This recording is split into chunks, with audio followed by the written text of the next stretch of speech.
sprint in the summer. Think of every sacrifice. Early mornings on the levee, late nights in the film room, bus rides to playoff games. Every bump in the road, every moment of ecstasy, every moment of doubt. Years wondering, is it all worth it? It's all led to this. Man, I got this. It's a 60-minute drive for a 60-minute game. After all the miles we've traveled, we're almost there. After all the hours we've worked, one more can make us legends. After all that time, this is our time.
Seems like no nonsense guy. Like re-emphasize that for the Saints fans out there on TikTok.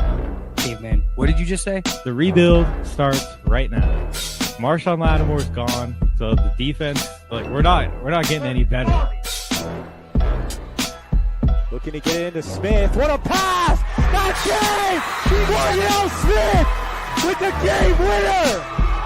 Oh my goodness! And that is why you have Aaron Fry pass the ball in.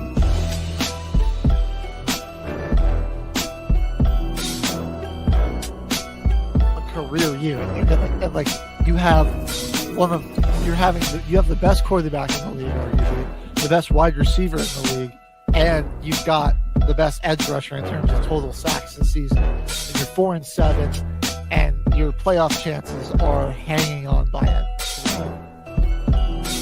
Let's make it interesting. We're making it interesting. Come on. Give us the freaking moment. We'll take it. Oh, no! Oh, no. Put him in there. Biz back the Put him in there. okay? Who the heck is that guy? Deflected good, help defense from the Warriors. Oh, what a pass! And Kuminga throws it down! This could be the pass of the year so far. You might watch every game the rest of the season in the NBA. Mr. Announcer guy. So don't you go saying that you're never going to see that. You're such a hater. The station where our veterans' voices are heard. MBR Talk. Hey, thanks for tuning in. Welcome, Quack. Program are those of the speakers and do not necessarily reflect the views or positions of any entities they represent. The web at mbradio.com. You are looking live at Till the Final Whistle, everybody. HG and Caveman in the house. What up? We got H-Train on the sound. Getting into another weekly report on sports. We got two quick things to get into, actually. Because on July 4th, MBR, we're officially announcing it's going to happen. We're taking to the skies on Independence Day, everybody. And we are going to be having a skydiving experience for veterans and first responders with disabilities. And I like this quote on here. It says, if you've ever dreamed of jumping for freedom, healing, or honoring your journey, this is your chance. So we're going to be selecting 18 participants this year, and it's going to be based on the power of your guys' story. So you're going to send in an email to us. You're going to describe how much the jump means to you. Give us a little brief history on yourself, a little little brief story on your military background or your first response background. Tell us a little bit about yourself. The deadline is May 15th, and the email, we'll put that up real quick, is manager@mbradio.us. Let me get that up for you guys. And one other housekeeping item. MBR, through a network of veterans around the country, we've learned of a missing child, Olivia Hanson. She's 14, 5'3", between 150 and 170 pounds, with brown hair and eyes. She was last seen April 17th in Milwaukee, Wisconsin, possibly with adult male ages 20 to 25 years old near the Ambassador Hotel. If you're in the Milwaukee, Wisconsin area and you see her, please call the MBR hotline 720-619-0627, and we will get on our network and help bring her home. So let us know if you have any information with that regard. But with that being said, we got those two things out of the way. Let's get right into the show. UFL Week 4. I believe it was Week 4, right? Week 3 or 4? Week 4, yep. Yep. All right. We got Week 4 that just passed. And this one's getting in the full swing of things pretty quick. Yeah. Starting on Friday, your Panthers with a pretty commanding win over the Showboats, 27-9. I believe that makes them 3-1 on the season now. Yeah, we lost the first game of the season, or the second game, to Birmingham. Since then, we've been looking pretty solid. Our defense has really figured it out. Yeah. Always thought that was going to really be the strength of the Panthers here this year. And so far, yeah, it has. EJ Perry, no revenge game for this guy. Nope. Abysmal 8 of 16 for 74 yards and a touchdown.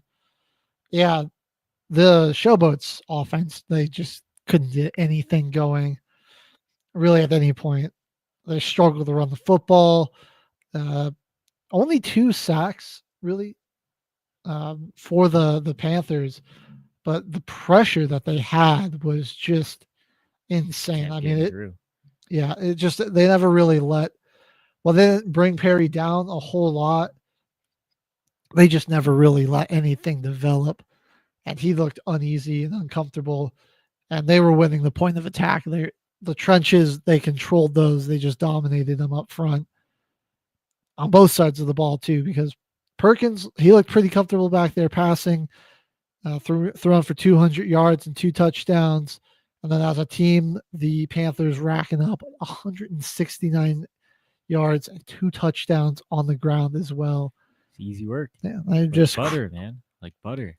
Cruise to a pretty easy 27-9 victory here.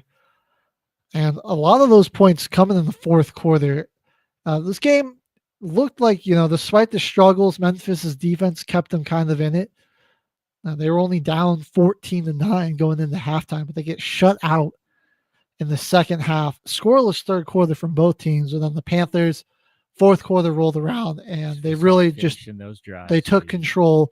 2 really good long sustained drives there in the fourth quarter that burned up a lot of clock and punched the ball in the end zone both times to really just seal this up. So it was a good dominant win here for the Panthers, who are looking solid to start the season. Now, who's not looking so great, my Battlehawks drop our second one in a row. Now 2-2 in a 30-15 loss. Oh man. To the Arlington Renegades. And same sort of situation, really. The second and third quarter, great, shut out Arlington. But the first and the fourth quarter, disasters, getting outscored 16-3. In the first quarter, 14-0 in the fourth. Especially, you're down 16-6 at halftime. You score 9 points in the third. It's only a 1-point game going into the fourth quarter, and then you just drop the ball majorly in the fourth. Defense fell apart. And Max Duggan, some of you guys might remember that name. TCU's quarterback on that incredible season they had a number of years ago where they went to the national championship before ultimately getting whooped by Georgia. And yeah, he's not really going to be the answer. Came in after Manny Wilkins got hurt after only throwing 2 passes, which he wasn't able to complete. And I tell you, man, it was rough watching this guy throw the football. 8 for 17, 78 yards, 2 interceptions. Oh, geez. Final stats on the day. Yeah. Every interception has a story. Yeah. You know, I mean, he just he gets panicky at the slightest bit of pressure. And he was looking to run way too often, you know, he could not go through his progressions and his reads. As like every time they had him drop back to pass, I had to cover my eyes there. It was towards the times. end of the game. It was bad. Yeah. Didn't get a whole lot of help out on the running game. Sailors, it's tough going for him here. The Battlehawks, their offense really should be one of the best in the league, and it is just not. It's not been clicking these past few weeks here. And the defense they've played good at times, but ultimately they keep faltering and, you know, letting down the offense. It hasn't really looked that pretty on either side of the ball. Some concerns for the offensive line. I mean, this might just be the Renegades defense, though. Generating 6 sacks. They were just all over Duggan. And like I said, he just folded under the pressure. Got those the 2 interceptions, forced the fumble that they recovered as well. Just really dominant. I mean, despite how close the score was, they pretty much dominated us to start the game, took their foot off the gas there in the middle of the game, realized, oh crap, they're coming back, dominated us again in the fourth quarter. And yep, some squandered opportunities. It's like right when it really mattered is when Arlington is like, hey, we're gonna lock in here and just get 2 unanswered touchdowns in the fourth quarter and close this one out. Yep. So that was they were in that game. Manny Wilkins doesn't get hurt. I think that St. Louis Battlehawks win this game. Yeah. It's the first quarter. I mean, 3 drives. One, you get a field goal, and then you take a 13-minute drive. The first drive was a fumble. Or no, I mean a fumble, 2-minute field goal pick. Yeah. And then ending in an interception, just crusher. But yeah, they had the ball with 4 minutes left in the game. This team's got to get healthy. Manny Wilkins, hopefully he can come back from the injury. We need Hakeem Butler back. That'll be big. That is the biggest piece, really. Give some credit to Arlington. You know, this isn't like, you know, they played really well. It was mostly just getting it done on the offensive side. Perez more of a game manager than anything. He did throw 1 interception, but wasn't too bad there. He just had to keep him in it. Yeah.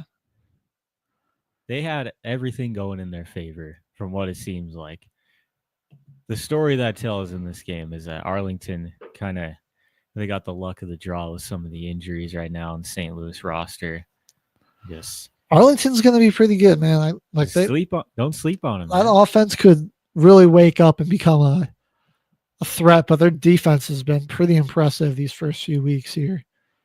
I'm liking a lot what I'm seeing out of the Renegades. That is for sure. The former champion is at our next game. They beat the Houston Renegades 23-16. Kind of one you figured was going to happen here. Houston. Credit to the Roughnecks, though. But they stayed in it. This is closer than it looks. They were leading there for a good chunk of that fourth quarter too. Took a 16-14, or they were just down by 1 rather going into that fourth quarter. 17-16 deficit. Then they just couldn't get their offense really going though in the fourth. Couple of field goals there and a touchdown in the third. They actually missed a field goal that would have put them up to end the third quarter, which was huge. That was pretty demoralizing for them. You could see a real shift in the team after that. And then meanwhile, Birmingham just playing that ball control type of offense, burning the clock, putting together some long drives, just ending in field goals. But they're just playing keep away really, and letting that defense of theirs rest. No run game here from Houston. 64. They got both of their touchdowns on the ground, right, but their leading rusher had 17 yards. This was a really insane stat line right here from Jalen McClendon. Like their pass had blocking, no rushing yards at all. They're 264 passing yards. Their pass blocking was fine, but they could not run the ball. Get to the second level or even really establish a whole 8 tackles for a loss. And this one for the Stallions. Yeah, you know what they're going to be doing in practice all week. Figuring out those blocking schemes. Yeah, they're going to have to get that figured out somewhere. They were able to run it decent in the red zone. Once they got the ball down there, they were able to get it, goal-to-goal situation and run in touchdowns. Which, is surprising. You look at it like you'd say Houston did a better job through the air just passing, but 0 passing touchdowns to 2 on the ground for them. And then on the flip side, the Stallions really ran the ball a lot better, but no rushing touchdowns. Matt Carroll with 2 touchdowns on not really great efficiency. It was 14 to 25. Yeah. This offense for Birmingham, it's the way I would describe it, it's like just serviceable enough to really get the job done. And they look rocky against teams with a solid defense.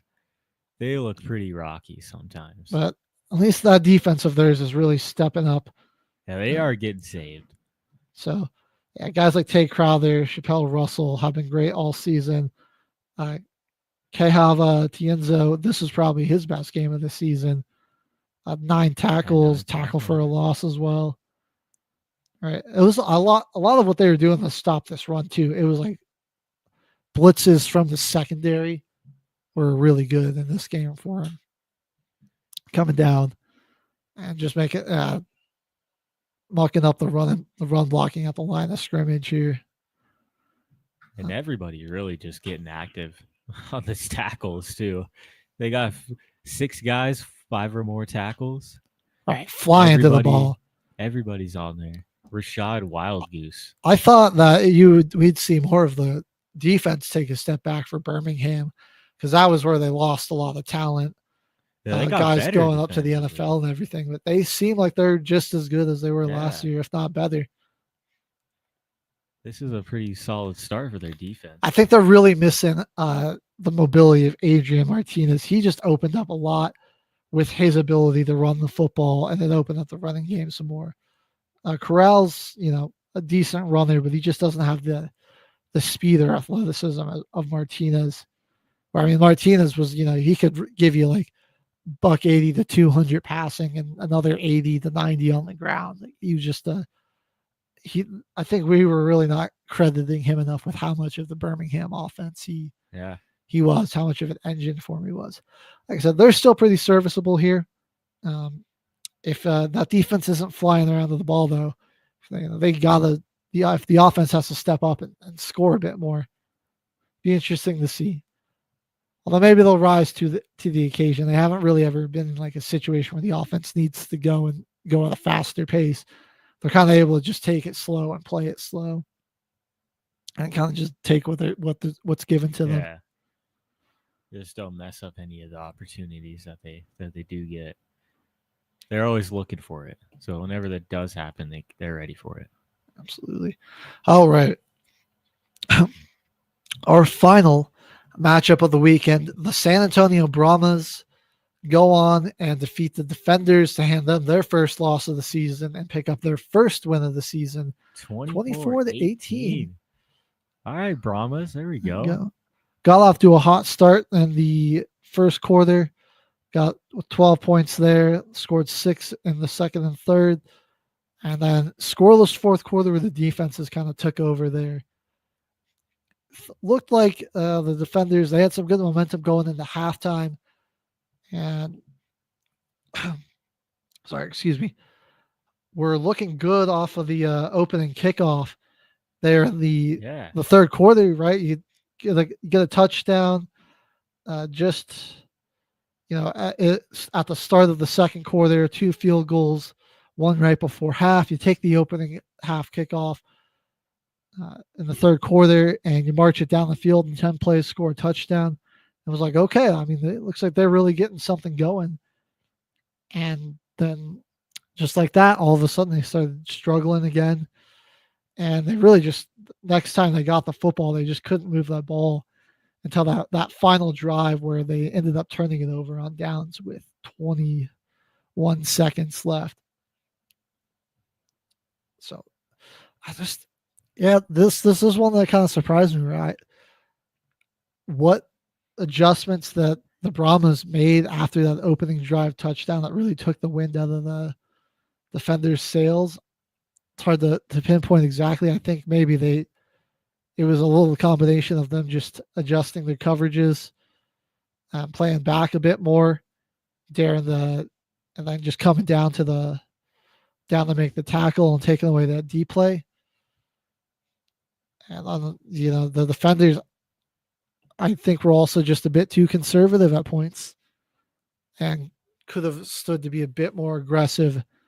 Being down 6, put some pressure on the defense. They never really did that. And Teamu is gonna have the most passing yards in the league with the worst completion percentage. I swear, this guy 19 for 31. This is actually probably his best on the season. It's like every game this guy's had 20 or more incompletion. So this honestly, 12, I'll take that from him. Just 12, that's not too bad. Yeah. That's not bad. Almost 300 passing yards though. Right. He was slinging it until around the fourth quarter, and then it's like he got in his head or something. He just was scared to really try to push it down the field too much. The blocking really got worse there too. I'll give him that. He had to deal with some more pressure after that. Kellen Mond, just real game manager fashion. I mean, you look at this and you're like, how did DC find a way to lose this? And they outgained them. They were just better defensive. For a lot of the game, they looked better defensively. They weren't able to get any sacks, but they've,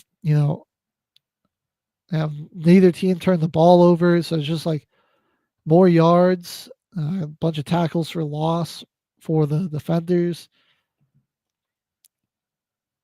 But stats don't really mean anything at the end of the day. Yeah, because they got to finish out those drives in the end zone, get some points out of it.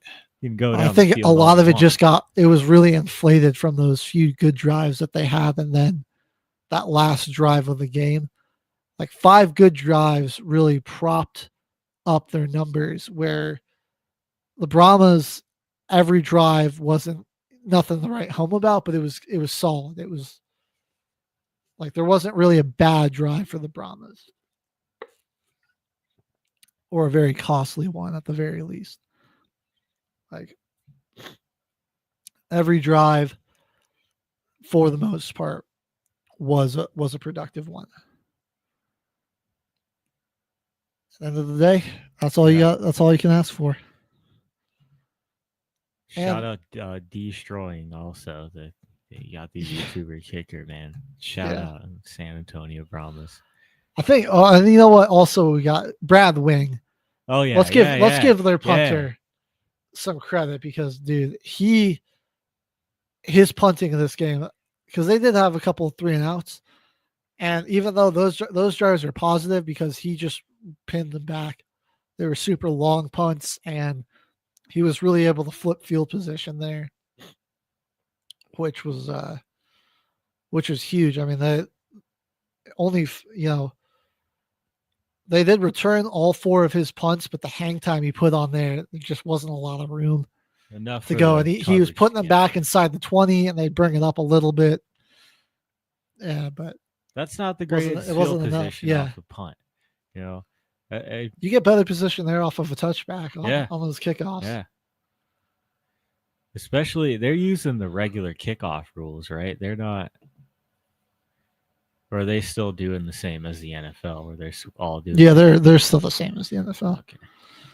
Well, update on the standings here just before we move on. Arlington leading the XFL conference at 3-1 with the Defenders right behind them. Then the Battlehawks in third place at 2-2. The Brahmas finally getting their first win are still in fourth at 1-3. It's the Stallions and the Panthers tied for first. Stallions, by virtue of a head-to-head matchup, are the technical first place team, but both teams are 3-1. Roughnecks 1-3, and the Showboats a rough 0-4. So the only team yet to get a win here. That's a tough start. We'll see if they can pick one up here in week 5. Probably not, though. They got the Stallions on Friday night. That game will be in Birmingham. And then Caveman on Saturday. It's our teams facing off, Panthers and Battlehawks. It's on ESPN. You guys might actually kick our asses if Duggins plays. It looks like Manny Wilkins might be ready to play, but I don't know if he's going to be 100% healthy if he does play. That might be just as bad. We're going to have to figure something out on the offensive line. It's going to be another long night. That pass rush is going to just wreck us. Attack us, man. Then we've got the Defenders and the Arlington Renegades. That's going to be a Sunday morning shootout, more than likely, if I had to guess there. I thought those two teams like to sling the rock. And then the Roughnecks and the Brahmas. Brahmas can get their second win and potentially move up here in the season. They got the home field advantage. Both the Texas teams, though, so we might see a little bit of a rivalry here. Both teams are kind of hungry for a win, too. Hungry to keep the streaks alive. Changing gears a little bit here. Going over to the MLB. Still very early into the season, but just some updates on and observations we got going on here. I just want to first say the NL West, crazy, besides the Rockies. Yeah. Rockies bunts. I mean, there's a realistic shot of there being 4 playoff teams from here. I mean, the Diamondbacks, even with their 9 losses, I mean, they always seem to play good. Their batting is super good. I mean, they can put up runs. The problem is that they give up a ton of runs. I mean, them and the Cubs have some of their series this year have been insane. Like the amount of points scored. But they like opening week or like their opening week series against them, they were down 4-2 going into the 8th, and then they put up 8 runs in the 8th inning to end up winning it. And then they had another game, I want to say about a week ago, where they against the Cubs again, and there were 21 runs scored in the 7th and 8th inning between those two teams. So like that's so saying the Diamondbacks, like they can put up runs. And it's just the thing is they're going to have to figure out a better pitching rotation, because there are some days where they got the right guys in there, but then when they go deeper into their bullpen, it gets a little iffy. The Giants, surprisingly pretty good here too. They're looking real solid to start. The Dodgers, obviously the billion-trillion-dollar lineup that they have, they're going to be good. But it's the Padres here in first place. Man, the Padres, they might actually win the West, though. I mean, it's a long season, so we'll see if they can stay healthy. But they're sick, and they got some. They're on it right Michael now. King, man, I got that guy on my fantasy baseball team. Dog, right now, he's a dog, bro. He pitched like he had a 37-point game. Wow. The other night, man, 9 innings pitched. There was a no-hitter against Rockies. So I mean, Well, of course it was. that'll happen. Yeah, he just cooked up. West is super stacked. The aforementioned Cubs leading the Central right now.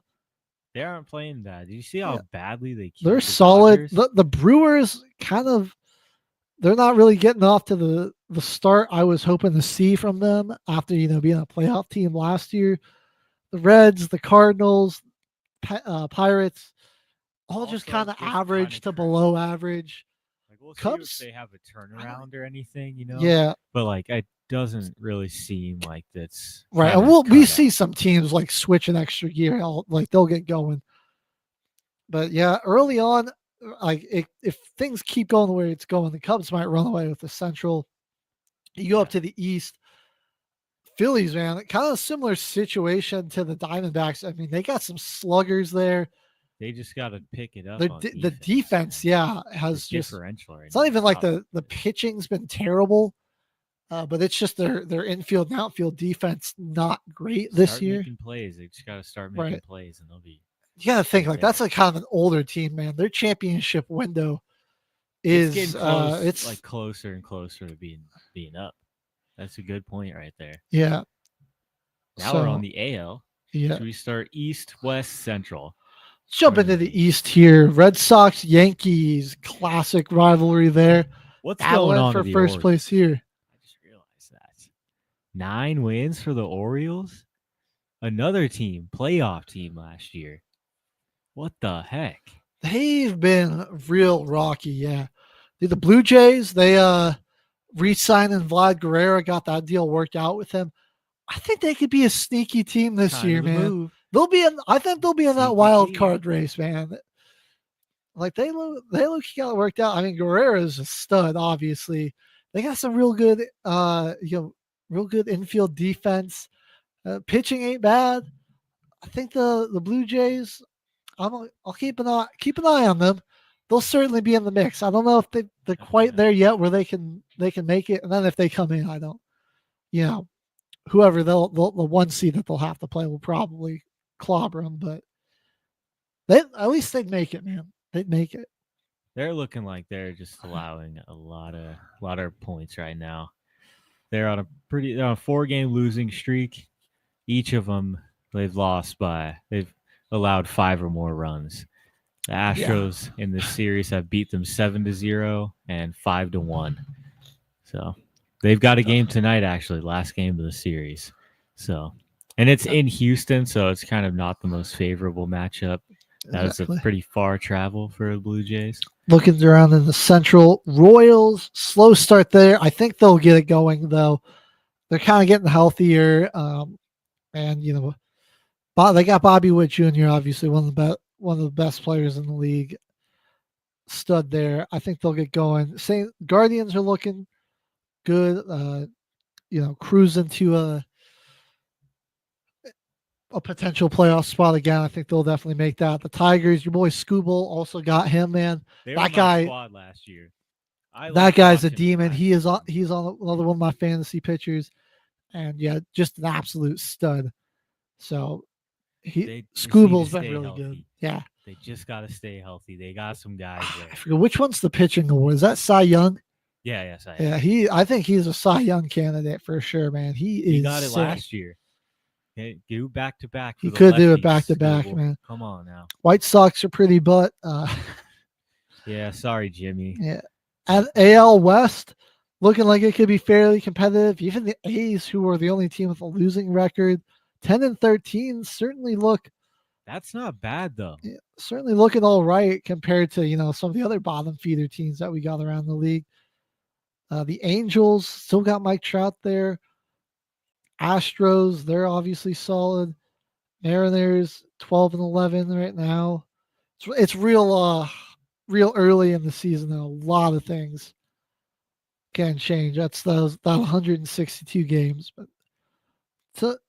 the Central divisions in each AL and the West divisions rather looking real good in both the American and National League. This is honestly though a good time while teams are trying to find that right rotation to use and their right lineups. you're going to see a lot of runs being scored, I feel like, in these early games of the season. This is, if you want to see some high-scoring games, I feel like this is the perfect time to watch. It's kind of, teams are kind of rocky right now. They're kind of figuring out their rotations and all that. So, and if they're playing the Rockies with our minus 52 point differential, nobody even comes close to that. Nobody even comes close to that. 1-9 in the last 10. Let me just look at some of these scores, dude. We were talking about it in the group chat. They got their new jerseys. The jerseys are nice, but it's just like even like all their prospects and everything. Like, hey, this guy looks nice, but like I don't. The only one I'd get is Chris Bryant. His nickname's the Caveman. Does he? So that's the only reason why I would get like. That one. Does this guy really move the needle for them in any significant way to be competitive? I don't think so. Here we go. What date was this game? The Brewers beat us 17-2. Pitching's just their bullpen is atrocious. Don't even want to talk about April 9th. Yeah. Jesus. Some of your leaders here in the MLB, Aaron Judge obviously doing his thing, best batting average, but aforementioned Mariners and Athletics, dude. Cal Ray, Tyler Soderstrom are both tied for first place in home runs with 9, and Mike Trout behind them with 8 there. Fernando Tatis of the Padres right behind him with 8 as well. Some of your pitching leaders, Max Fried, Nick Pivetta, another great pitcher there in that San Diego bullpen. Those guys with the most wins so far here in the MLB with 4, up there with Brandon Pfaadt of the Diamondbacks. Earned run average, Tyler Mahale. He's got the best ERA right now. Yoshinobu Yamamoto, the Dodgers. Those guys both sub 1 ERA, 0.68 for Mahale, Yamamoto with a 0.93. I'd say round down. I'll just give him a 0.9. Yeah, there you go. Give him 0.9 there. Some of your RBI leaders, Judge obviously going to be up there. Pete Alonso of the Mets. Ellie De La Cruz, and he's really developing as a batter there. Dude, he was really he's starting to get that consistency down. Yeah. Where last year it was like every once in a blue moon, he would have a nasty game. This season is really, I think he's going to have a huge, huge offensive explosion. I think you might be right, more than just stealing bases, because he's second with 9. Up there with 9 stolen bases. Because we know he's got the speed. If this guy can get a good bat on him, we could see some crazy plays. Who's striking people out like crazy? Mackenzie Gore there from Washington. You got Cole Reagans. I like Reagans a lot. He's really good there for KC. Zach Wheeler, the Phillies. Logan Gilbert, some of the leaders in your strikeouts this season. All those guys with 41 or more. Gore lead on the way with 45 there. Wheeler, pretty underrated, honestly, this year. Well, that's a quick little MLB update. We'll keep you guys posted on what's going on there. Long season, a lot of baseball to go. But it's been a pretty interesting season so far. A lot of runs, I think. Those torpedo bats, man, are they making a difference? If it's legal, go ahead and do it. If it's I'm all legal, for go it. ahead and do it. Why not? We're going to go ahead and head over to our first music break.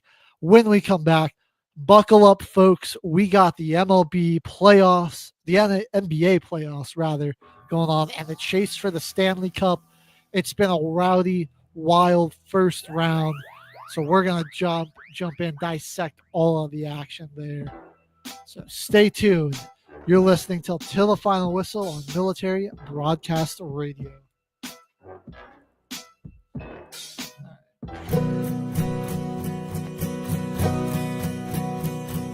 Stand up for the red, white, and blue. Stand up for the values we hold true. With gratitude I'll stand as our flag begins to wave o'er the land of the free and the home of the brave. Stand up.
Senior Airman Holland Pickard. Specialist 4th Class Robert Summey, U.S. Army. Staff Sergeant Jerry Altman, United States Air Force. Second Lieutenant Zachary Stead, Air Force.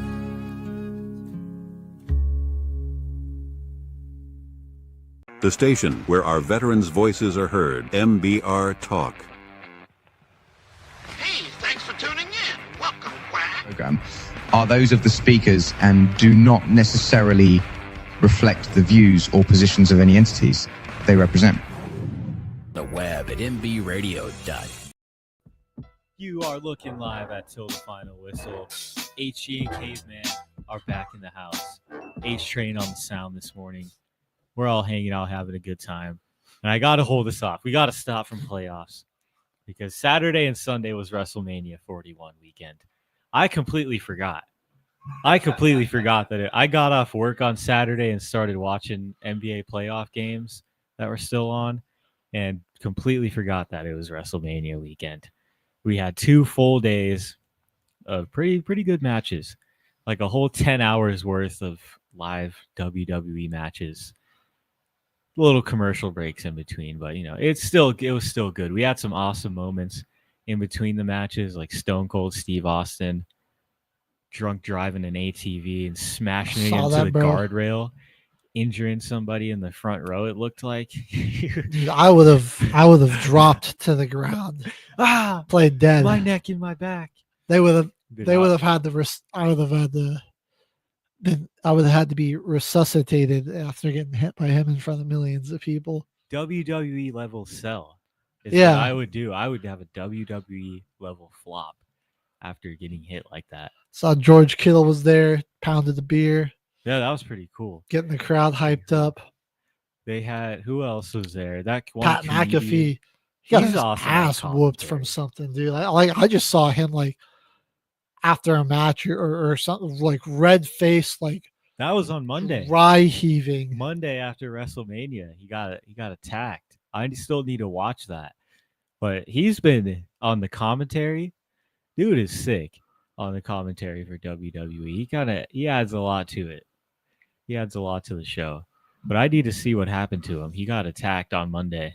Pat McAfee was all beat up. Oh, okay. So evidently this like Russian looking dude, I can't even pronounce his name because I don't really follow wrestling, but he's probably Gunther then. Gunther, yeah. So he comes in and evidently he had beef with Michael Cole.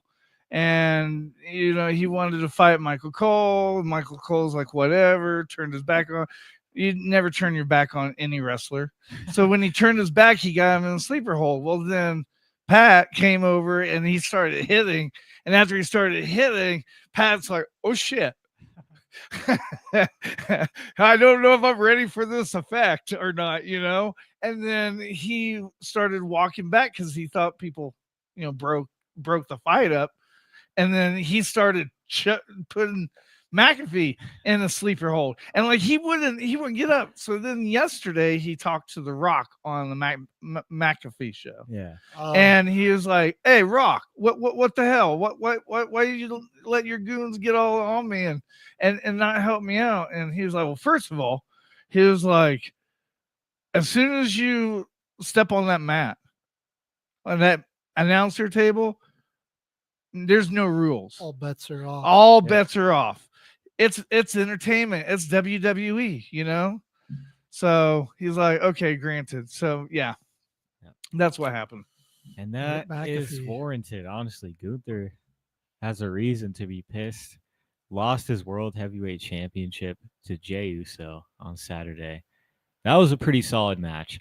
And I'm just glad to see that people actually like Jey Uso as a solo wrestler.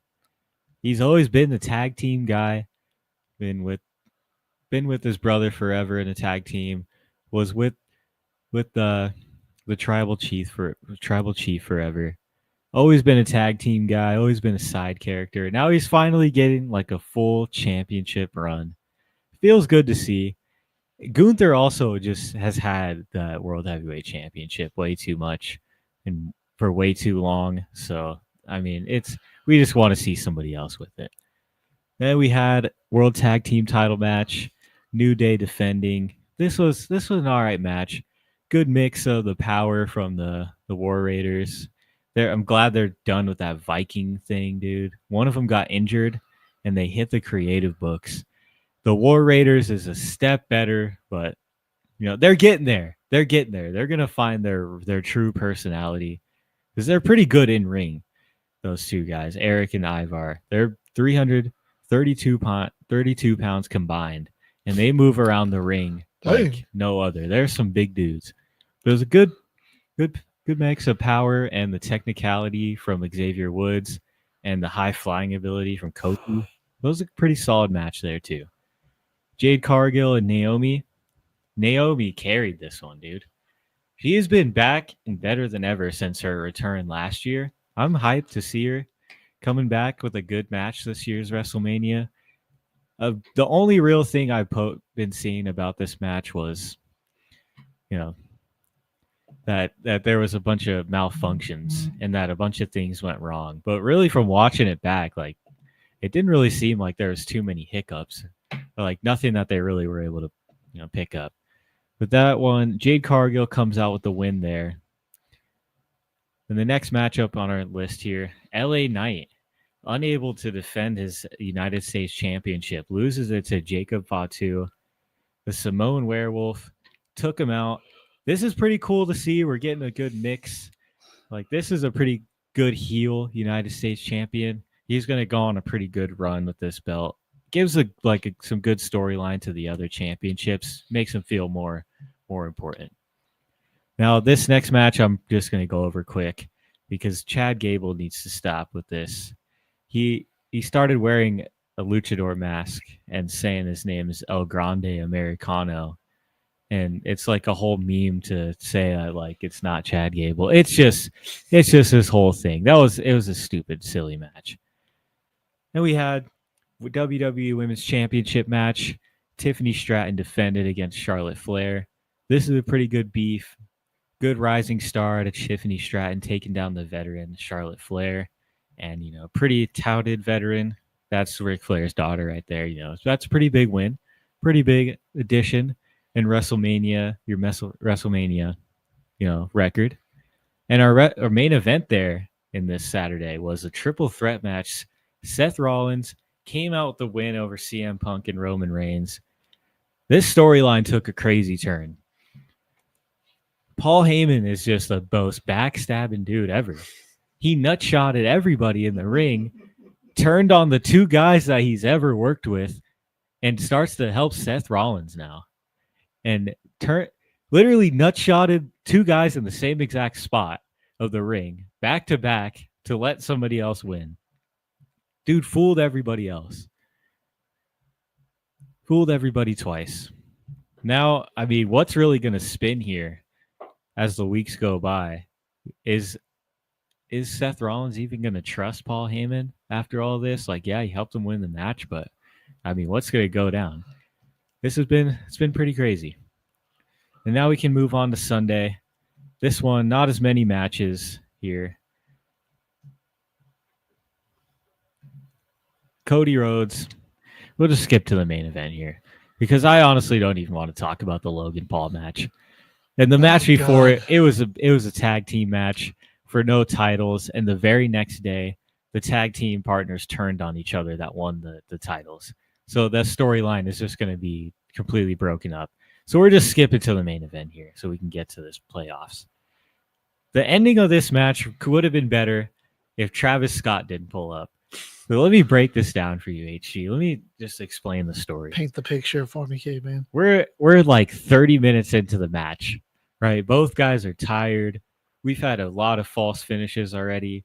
The ref has taken some shots. Like, Cody should have won at this point. He hit John Cena with the finisher, but the ref was knocked out, of course, and then he gets a 10 count when there's no ref in the ring, so he doesn't get the win. And they're both on the ground tired. And what randomly starts playing in the stadium, Mercury? You might ask. Don't tell me. Fiend starts playing at full blast. And out here comes Travis Scott. I can just see it now. And the crowd goes mild. I swear to God. The crowd goes mild. Nobody was happy about this.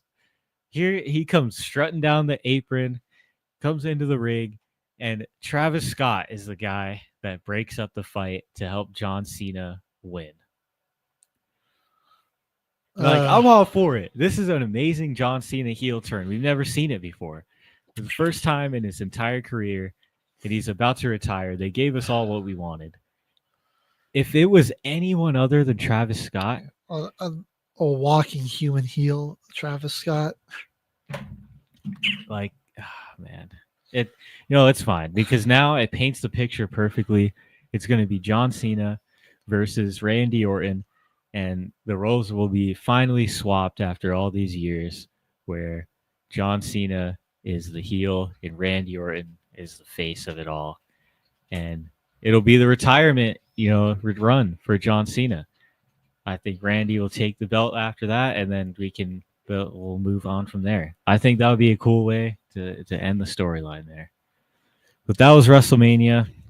They're already kicked off the very next day after WrestleMania Sunday. They already have Monday Night Raw, and then NXT last night. So, and WWE moves fast. We just covered the entire weekend of WrestleMania pretty fast. Some good matches if you can watch them back. But we'll get back into it. I say let's go to the NHL first, because I'm a little bit more hopeful for the Avs than I am with the Nuggets right now. And I was thinking we start with the President Cup champions, the Winnipeg Jets, real quick here. Getting up to a 2-0 lead over the St. Louis Blues, who were a super hot team down the stretch. Game one, they did a good job defending the power play. Winnipeg was only 1 of 4 to the Blues being 2 of 3, and yet still gave up those 5 goals. Dang. That offense of Winnipeg just too fast-paced, it seemed. And their goalie and their defense, it was just a lot. 5 goals on 25 shots. Oh, man. And then another goal coming on empty net. So Jordan Binnington, it's been pretty solid in this series, but gave up the 4 goals in game one, and then they had to go empty net to try to get a chance out to win it here. And the Blues or the Jets made them pay there. Connor Hellebuck, man, he's been pretty great, and just the defense of Winnipeg only giving the Blues 17 shots on goal here. And they were just sharing the love. It was 5 different guys that scored the goal in that game. Kyle Connor and Mark Sheffley were there with the assists on 2 of them. Winnipeg looks like a really good team. They were flying up and down the ice. They spent a lot of time on St. Louis's side. Really, like St. Louis, when they got their offense going, it's when they had that power play. And they somebody couldn't in the score box. with it. Yeah. Yeah, they just couldn't score with it. So, series is shifting back to St. Louis here soon. They weren't able to steal one on the road. We go over here now to game 2. They might take one here on Monday night. I'd take one at home. I think they probably can. Like I said, this game, that first game, a little more offensive, just a real defensive battle here. Good old school hockey, man. Just guys flying up and down the court, the ice, hitting each other. And 2-1, 2-1, yeah, just a 2-1 dog fight here. Welcome in, Tracer. How's it going, Tracer? Thanks for tuning in. Yeah, we go to look. You love to see it. Classic hockey, old school hockey. They're hitting each other. Couple of times, the gloves got dropped a few times. Guys were swinging. It was real. Like the intensity was really, really ratcheted up there. Hellebuck again was really good in this one. And then power play opportunities, man. Been the story of this. Neither team really good on the power play on this one. Only 1 power play goal despite 4 opportunities for St. Louis. Something they're going to have to be better with. But again, even when the Jets are down in that power play, it's the speed of that team on the ice. man, and like that defense is just so good. They just they just cut off those lanes, passing and shooting lanes so quickly. 14 blocked shots for Winnipeg that night. And you want to go look at the Biddington. Again, neither team getting a ton of shots on goal, 22 actually for each team. And Biddington did, obviously gives up the 2 in this one. Kyle Connor didn't get the goal in the last game, so he comes in this one and gets a goal for them. And then Shafele, a goal and an assist in this one. Those two really been the standing out and leading the charge so far in this series for Winnipeg. Yeah, Connor was their guy scoring all season. I think he had like 41 goals. It was pretty solid for him. Yeah, he's obviously been really good. Are we looking over here on St. Louis? I think guys like Fasca, Neighbors, they've just been a little quiet. Looking to see them maybe come to life now that the series is shifting back to St. Louis. But let's get in here. Let's talk about the Avs, man. Dominant game 1. They stole one in dominant fashion in game 1, man. 5-1. McKinnon 2 goals. Let me check how many. 24 shots for Dallas and 23 saves for Mackenzie Blackwood. That's pretty solid performance right there. Blackwood's been really good in here. This has been a very high flying offensive series where both teams, it's not even like the defense has really been bad, but it's just there are just some star playmakers on both sides. And I mean, you see it, it's just back and forth, up and down the ice, all over the place here. Power play opportunity, 7 power play opportunities and only 2 goals, 1 for each team coming out of that. Pretty even on, your shot counts there. Avs did get 12 more hits there, but 22 blocked shots there for Dallas. So, I mean, it's a mix of you see stretches of great offense and then great defense in this one. Logan O'Connor goal from game 2. Was that, correct me if I'm wrong, was that the one for, that was the game, was that the game winner in overtime? The Avs, I think, should be up 2-0 in this series. They really let one get away. Honestly, from yeah. game 2. That game 2, I feel like we should be up 2-0 here easily. That definitely. Just going into overtime. Although O'Connor's, that one is just, he's on the Avs. I don't know what I'm talking about. 2 assists from him in that game. McKinnon got those 2 goals and this one. Blackwood, he was great. Obviously, 24 shots on goal, and he didn't let anything up. But then we go over to game 2, and this is where it got rough. Yeah. 4-3 overtime win for Dallas. I think Blackwell had the game winner. Harley also. Offense just. The defenseman got a goal. It just fell off. Come on. And it was pretty much 40 shots per team here. This is, offensive series for sure. Holy crap. I don't know what happened, though, after that second intermission. Their offense just fell off there. Yeah, scoreless for the last 2 periods. That's really let him back in the game. And this goalie, though, for the Stars, he made some incredible saves. Just early on, he was under fire, and really, it'd be impressive. It was only 3 goals that he gave up here. Guy was just under siege most of that game, and I was rolling my eyes. I'm like, this guy, he blocked another shot. Yeah. Are we serious? Yeah, he was really looking like a wall in this game too, compared. Dude, 37 shots on goal, and he saved 34. Couldn't remember exactly how many it was. Under siege. And then Blackwood, man, give him credit. He was really good for a lot of this game too. I mean, 39 shots on goal, and only 4 went in there. McKinnon, he was really good early on. Got 4 shots, only got 1 to go in.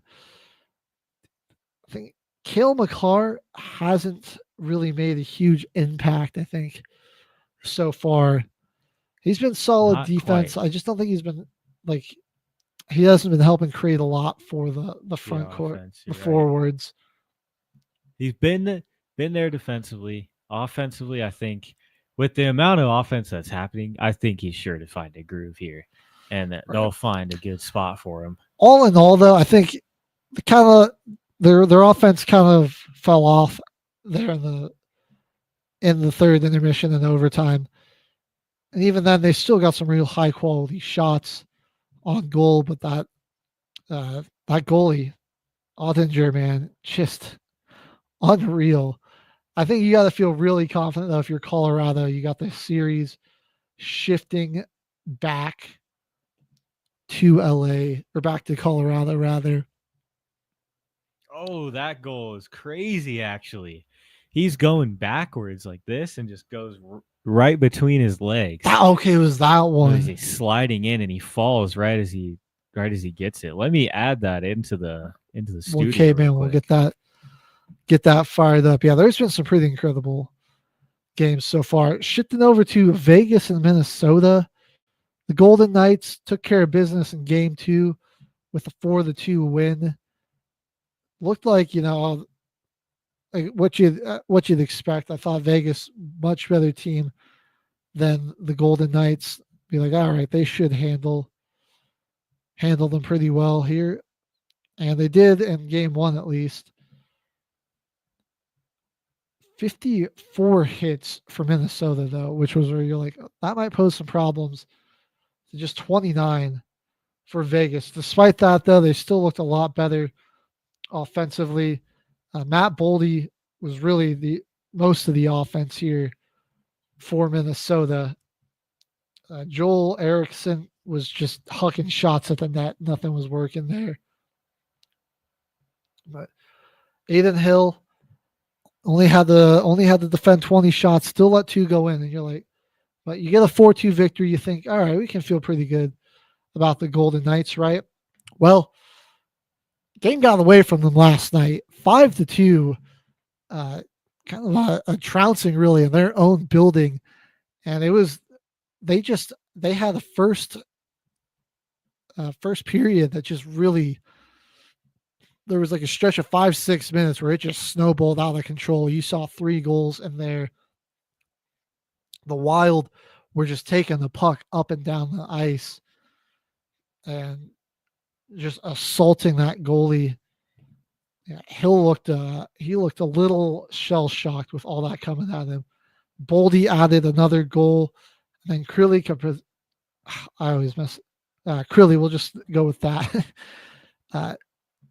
Was their top assister last game. He gets himself 2 goals and another assist here as well. Marcus Foligno was fantastic in this one as well. And then you look at some of these blocked shots from the floor, like Brock Faber, Jake Middleton, Jared Spurgeon, really great on defense there. The Knights, this is a scary game to lose for them right here. Really? Because the Wild, you don't want to sleep on the Wild, dude. They're tough. Really makes you kind of nervous. 17 shots, 5 going goals. Back to Minnesota, man. Come on now. He'll only less shots on goal here with only 16. And he gave up 4. That's a pretty bad save percentage. Yeah. All things considered. And just a real lack of offense anywhere of consistent offense really for Vegas.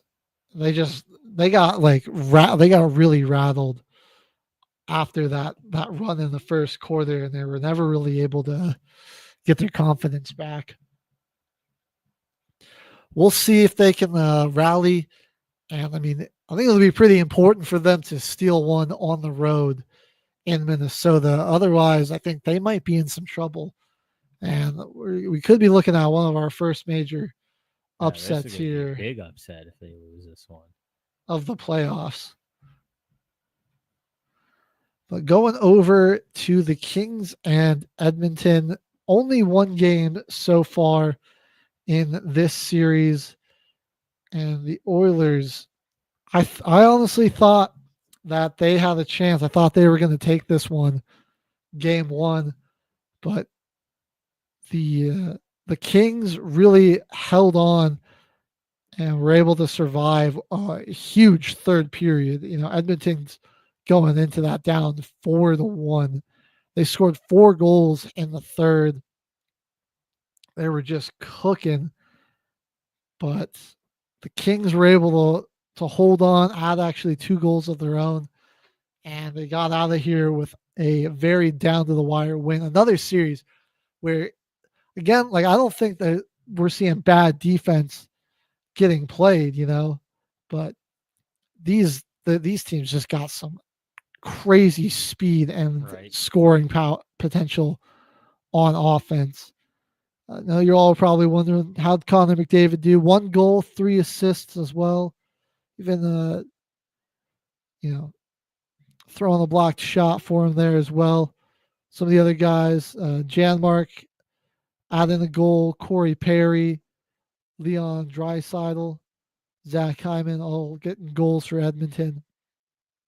Over here on the Kings, though, Philip Daniel, 2 goals. Adrian Kemp, 1 goal, 2 assists. Andrei Kuzmenko, 1 goal, 2 assists. He was getting a lot of good looks there. He took 5 shots on goal there. Yeah, these I feel for Stuart Skinner and Darcy Kempor. Man, these guys, just like Ottinger and Blackwood in that Avs Stars series, these goalies are going to be in for a long series. I mean, these be some high scoring games here by NHL standards. We're going to shift on over here to the East. A lot of good action over here as well. The Devils, team that we were really pulling for our boy Frank the Tank. They're down 2-0, man. Yeah, it ain't looking too great here. 4-1 loss and 3-1 loss. Yesterday, when I was watching this game, it was actually the start of one of the fights in the second game. It was already 2-1. It was pretty late in the second period, so it was kind of already like really out of hand. It was really just, man, Carolina's in their head. They got a lot to work on. The Devils seem like frustrated a lot. And they're a pretty young team too. I think you're also this year, you're seeing some inexperience, lack of composure there for the Devils.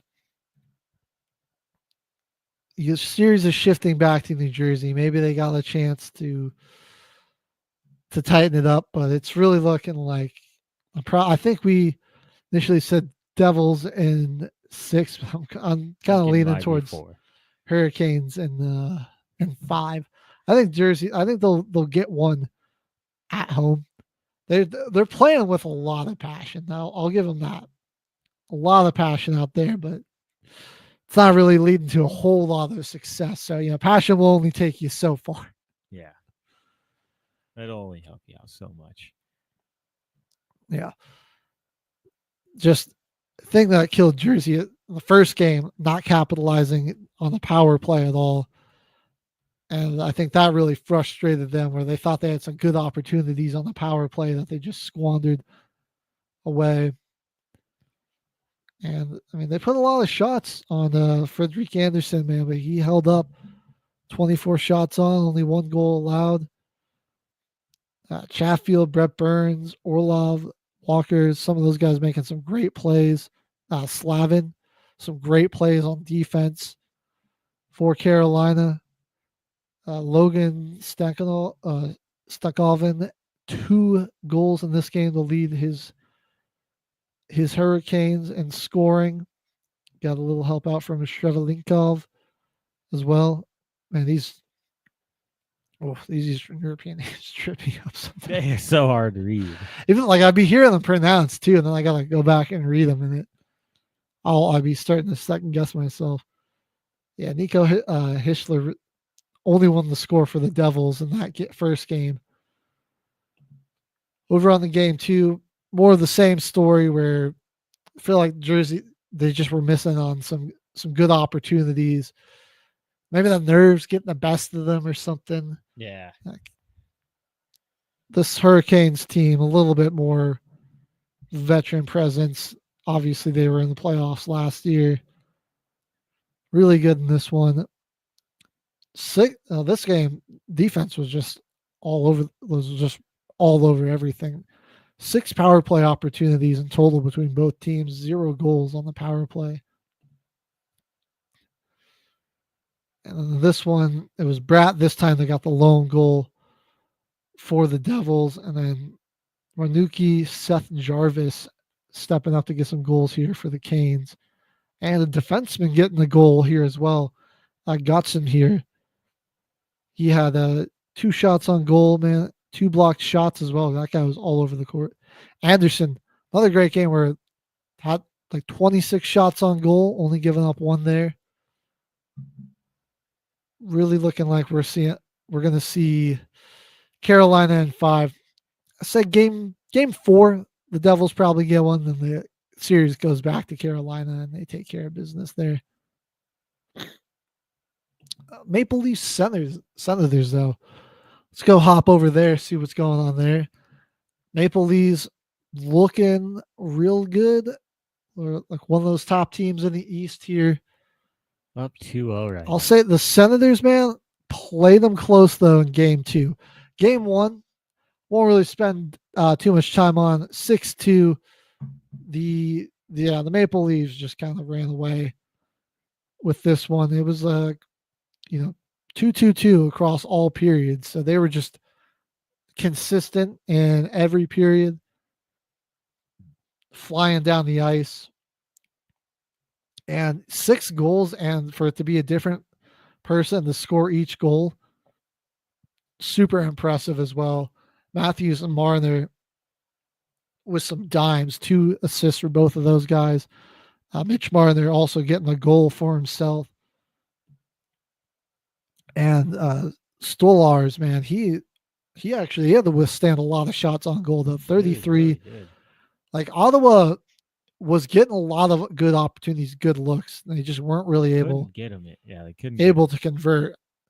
Because then on the other side, a good chunk of this was spent with the Maple Leafs on the defensive. But Olmark just struggled.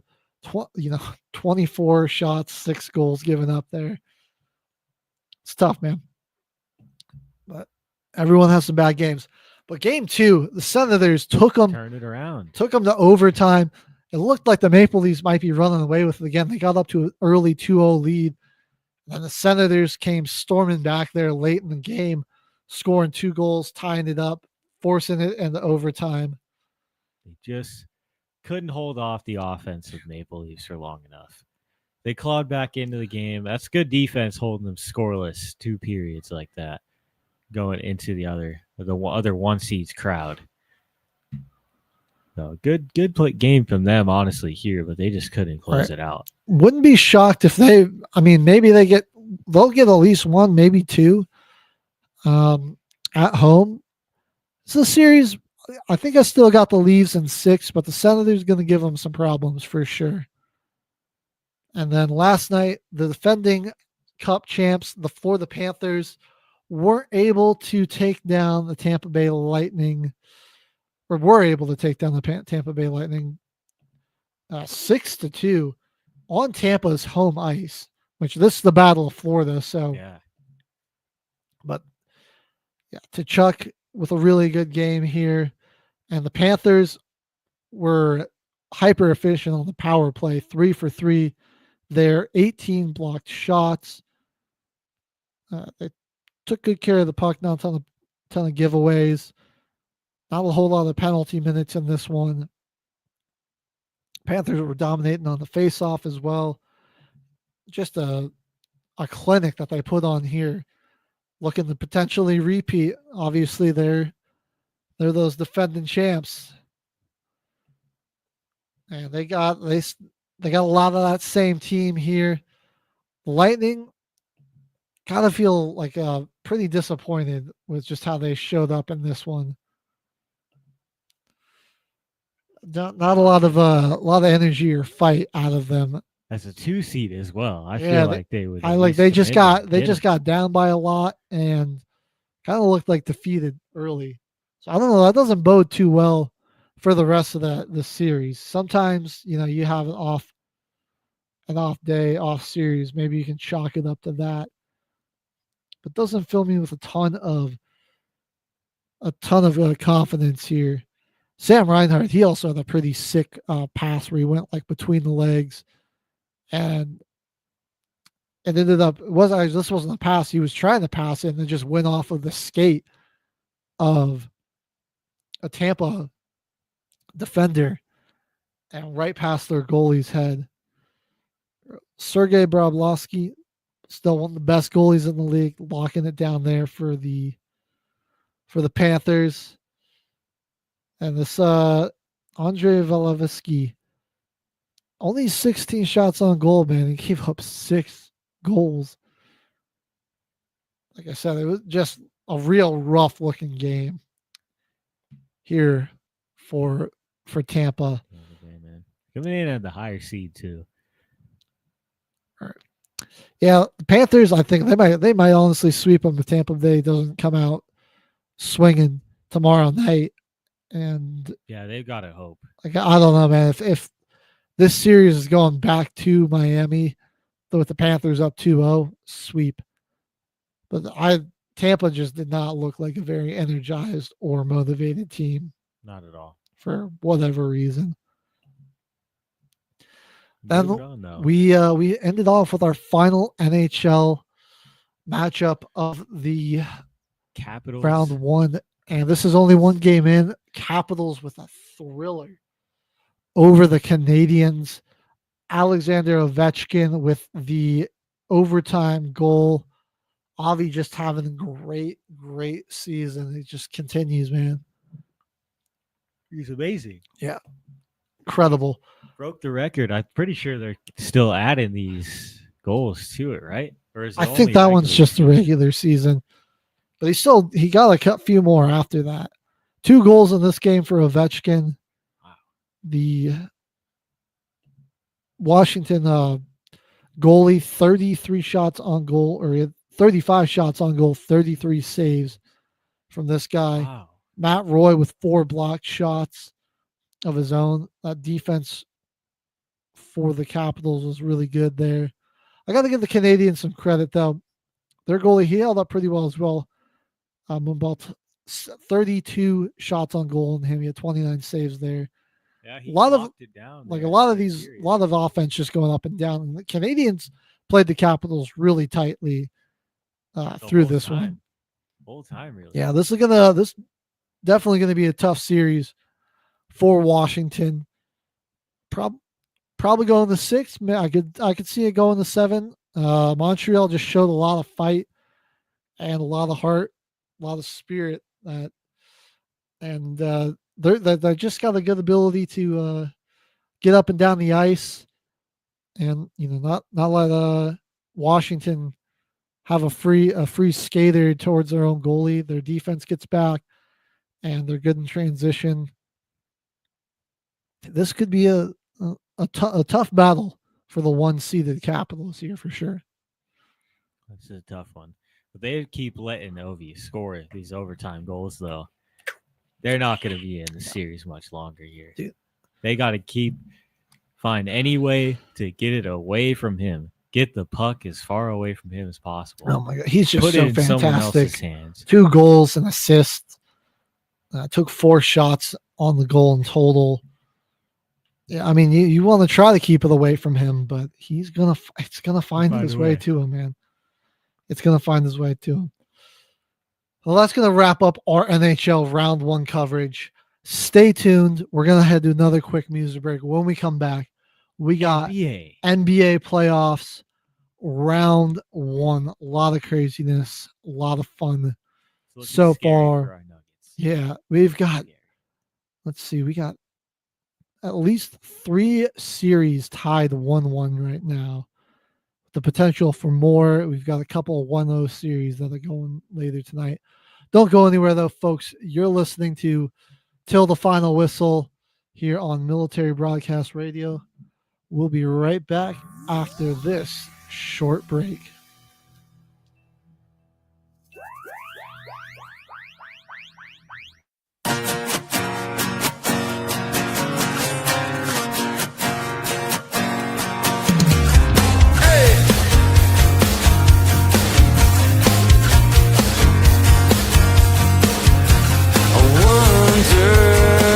Souls cast a shadow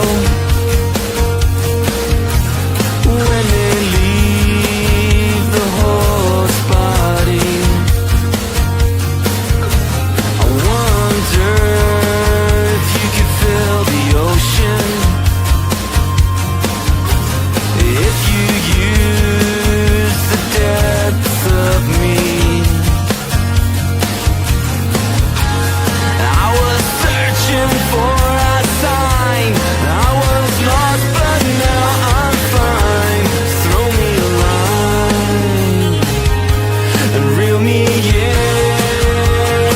Oh, please reel me in. Won't you reel me in?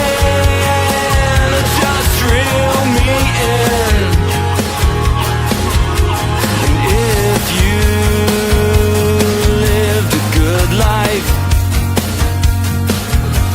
would you come back a better man? Does it not even matter? Does everything fades out and then you're dead? I was searching for a sign. I was lost, but now I'm fine. Throw me a line and reel me in. Please reel me in. Won't you reel me in? Just reel me in. Come on.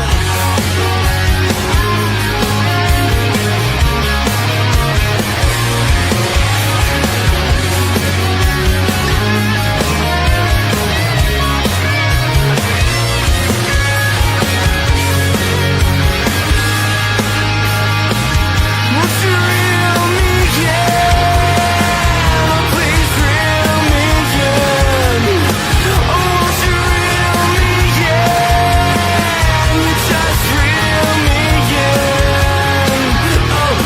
Oh, I'm lost, searching for some meaning. Come on, break down, catch another feeling. Come on, I'm lost, searching for some meaning. Come on, break down, catch another feeling. And you gotta reel me in.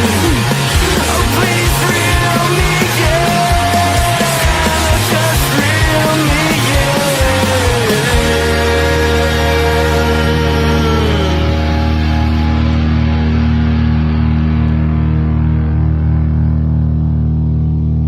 The station where our veterans' voices are heard. MBR Talk. Hey, thanks for tuning in. Welcome, Quack. Program are those of the speakers and do not necessarily reflect the views or positions of any entities they represent. The web at mbradio.com. You are looking live at Till the Final Whistle. HG and Caveman back in the house. Joel on sound. And real quickly, let me try to get this clip in here. It said the file is too big. You guys got to see this goal. You guys got to see this goal before we get into the NBA playoffs. We're going to try and rush through or, take our time, but also try and get through it. We want to do a mock draft today. We want to hopefully be able to do a mock draft. Oh, I'm going to keep it real with you, K-Man. I don't know if that's happening, I don't bro. think that's happening today, though. We'll give you our draft recap for sure. Definitely. It is going to be. While you're waiting for that clip, though, I'll tell you some of the rumors and shakings I've been heard with the draft. We might be seeing tons of trades. Nobody's really sure what quarterbacks people like. There's a lot of, I think, like guys like Tyler Shuck their draft stock is jumping up. Jackson Dart, Jalen Milrose draft stocks all jumping up. Like I'm seeing all those guys could potentially be first rounds. I'm seeing Shador could drop all the way back. I'm hearing rumors that the Broncos might try to trade up for Genty or Travis Hunter, which would be absolutely insane. The Jaguars might try to trade up with the Giants or the Browns. Those teams are apparently taking phone calls. The Patriots, I'm seeing that they might take Genty at the very least. There's just gonna get insane. I'll tell you what, just be prepared for chaos. I think this might be some of the most moves we've seen here in the draft. Either the media is just getting the NFL media is just getting a little full of itself and putting too much hype into this draft. Expect either pandemonium or for it to be a pretty standard draft with not a lot of movement. Or a boring draft just with not a lot of movement, not a lot of teams actually trading. At least in the first round, I do think a lot of people are happy with where they're at, except for like maybe the Vikings and the Falcons. Those are the two teams I see trading back and not trying to trade up because Vikings only have 4 picks. Falcons only got 5 picks, so they don't have a ton of capital. They might be trying to get some more draft picks later on. But that's a lot of rumblings around the draft. I do think it's going to be crazy, but just be prepared for it also to be smoke and mirrors. Oh, that's very true. Very true. Teams trying not to show their hand. The rumors are a good thing for some teams, But let's take a look at this Logan O'Connor goal from Game 2. Here we go. Instead, McKinnon emerges. The outlet to Gerard. And Gerard across the line. Lehkonen chips it out in front. Score! What a shot by O'Connor! Skating backwards, pretty much falling as he's going back towards the goal and just takes a chance between the legs. Went through him and the goalie's legs right there, pretty much. That's an insane shot. It was late in the second period, too, to tie it up. That's so hype. That is such a good play. Yes. That was an insane goal. All right, Cabe, man. These NBA playoffs, where do we even start? Honestly, I want to rip the Band-Aid off, dude. I got freaking Clippers in 5, dude. Where you got 6. Clippers in 6. Like there's honestly no stopping them from winning the next 2 games. And with all that momentum coming back into Denver, Kawhi has another night like he did in Game 2. That's what's giving me a little hope. Is like I don't know what came over Kawhi Leonard in Game 2. He just could not miss. But let's start on Game 1. The Nuggets eke out a 2-point win in overtime. Clippers choked it. That's why I think they're gonna win it all because they should have won this game right here. They had 20 turnovers, at least a ton of points generated off the turnovers. I'll plug this crappy ass laptop back in. Yeah, 29 points generated up off of these turnovers here. Kawhi with a lot, 7 for him here. But that Harden and Zubac pick and roll action looked really good. Crazy. Zubac, dude. Double-double. Harden, double-double. He scored 32. Zubac been defending Jokic really well. Like I think like Jokic, he's had a triple-double in both games where he no historic first halves against actually I forgot they took a rebound away from him in this one. So he just missed the triple-double in this one.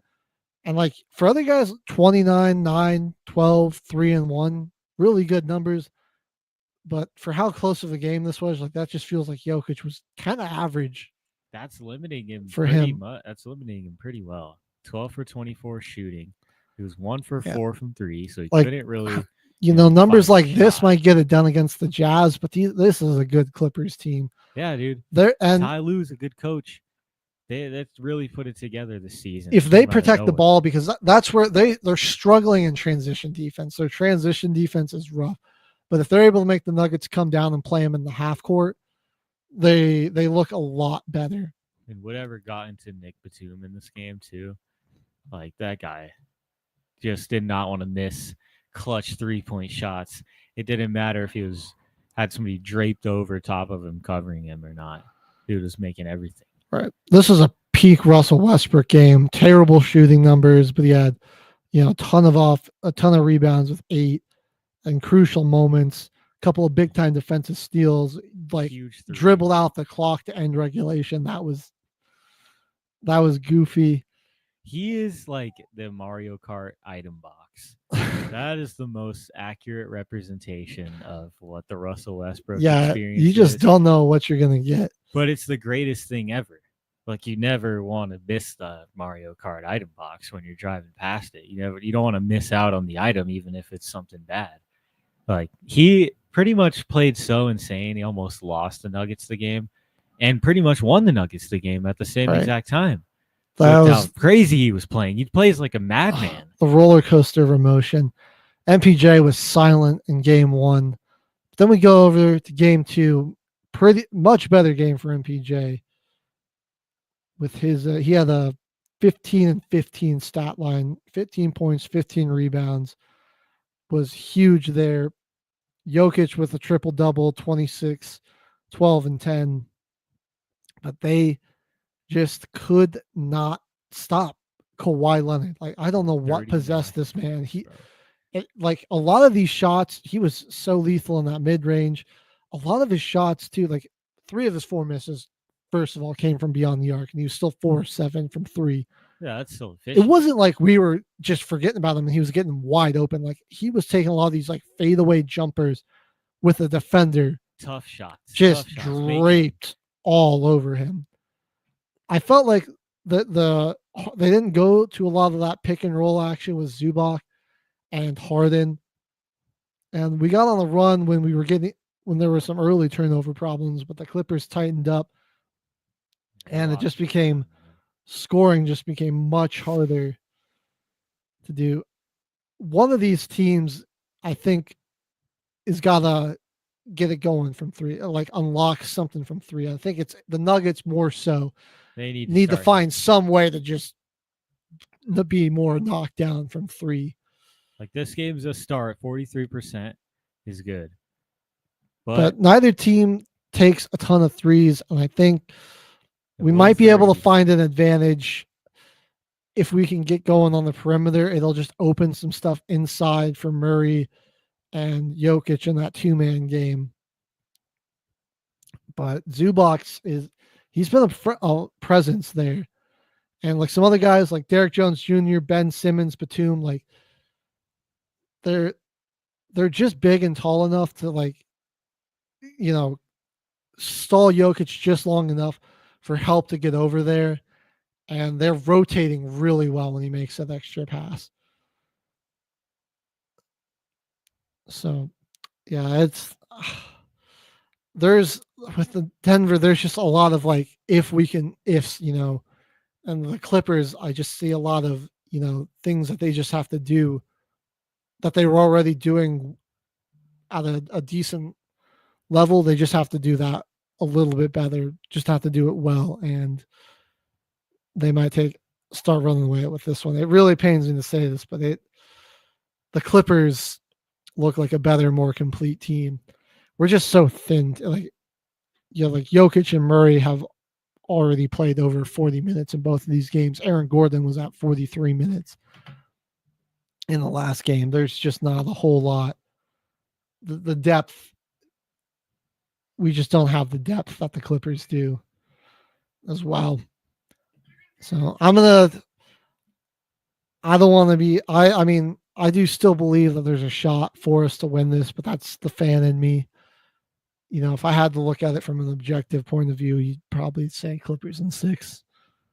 Unfortunately. Yeah, they really let one go against us in that first game, and them stealing one at home and taking the home court advantage. That one hurts. That really does hurt. The way they're playing too, man. Like Harden, that first game, we don't want too many more 32-point games from him.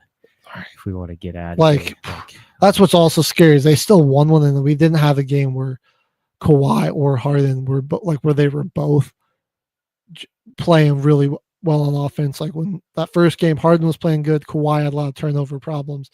didn't shoot the best. And then that other game, Harden was having a tough time getting to his spot.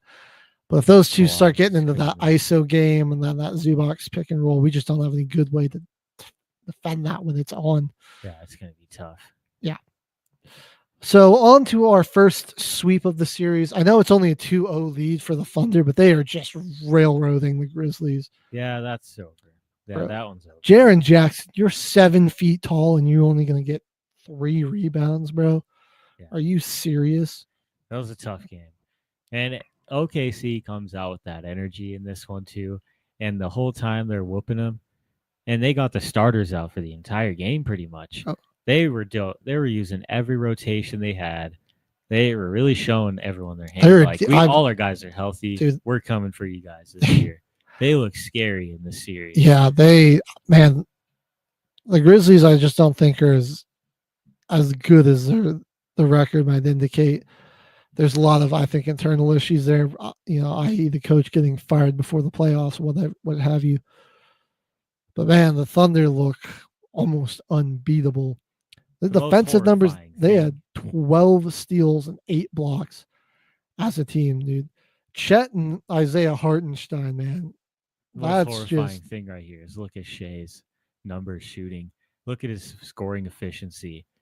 And look at everybody else. Right. He had such a bad game. He was like 1 for 8 going into halftime. He finished 4 of 13, 1 of 7 from 3. Only got to the line 7 times, man. He played bad. Like, he was bad in this game, and they won by 51 points. It's terrifying. That's, not something you want to see if you're an average NBA fan. It was like their whole starting lineup scored at least 12 points. Aaron Wiggins did 21 off the bench. Peyton Pritchard deservingly, I think he was very deserved, won 6th man of the year, but like Aaron Wiggins is solid, dude. Man, he gotta be a close second, dude. He is something else off the bench there. He played more minutes than Shea, dude. Most of the year they did have their 6th man as Isaiah Joe. So he didn't really get the full season of it. I feel like he had to mix. He had those rotational spots switched up a lot. Game 2, the Grizzlies actually kind of looked like they were getting close to closing the gap. They were down only like 6 or 7 points, and then they just choked momentously in the 4th quarter and fell apart. They couldn't, all of a sudden they couldn't read the blitz to save their life or make the right decision to get out of it.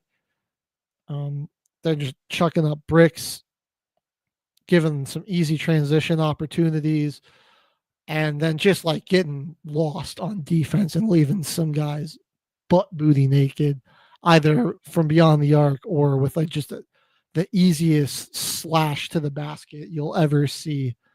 It's like you pave the whole highway for that guy to take it to the hoop.